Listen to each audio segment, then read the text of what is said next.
Hi, this is Sarah with Grace Company, and today our technician Jason is going to review Zone Manager Basics.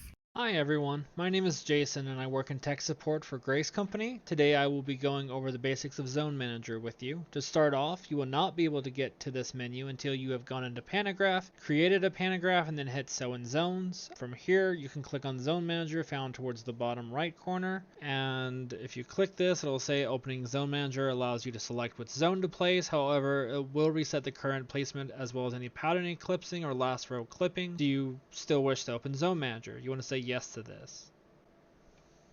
Once you're in Zone Manager, you can see that it will highlight whichever row you're on with this green border. And then from here, you can click on different rows, or you can click the arrows here to change which zone you're going to be working on.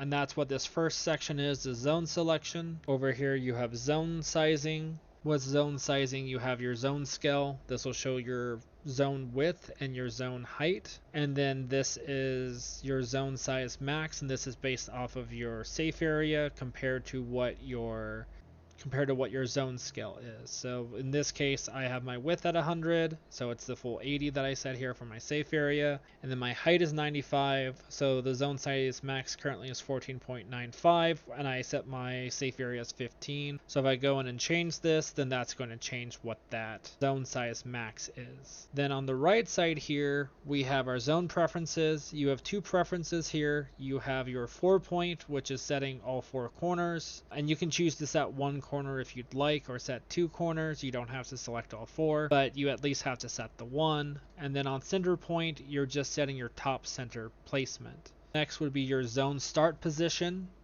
By default, it's set up to zone start position, which is sew from left, and then you can change that to alternate. Sew from left will make it so that each zone will start on the left, while alternate will make it so that the first zone will start on the left and then the second zone will start on the right, and then switch back and forth with alternate zones. Start from left is what most people will use. You would want to use alternate if your zones are only 1 row at a time, and you'd want to save a little bit of time by having your second zone start right to left, so you're not having to move your machine all the way over to the left to start the next row.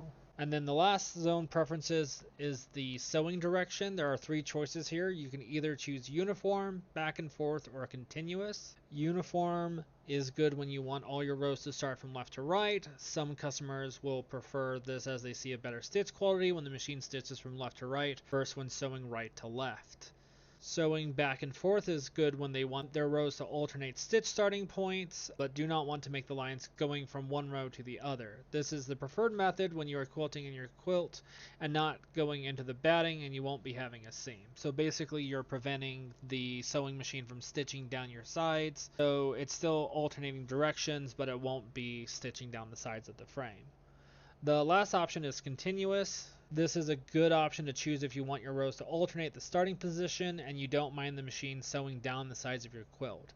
This would be if you are going to cut off the sides when you're done, or if you are doing a seam and your seam is going to cover these lines. This is the simplest way to sew your rows. And then this concludes the basics of Zone Manager. If you experience any issues or have any questions, please contact Grace Company. Thank you.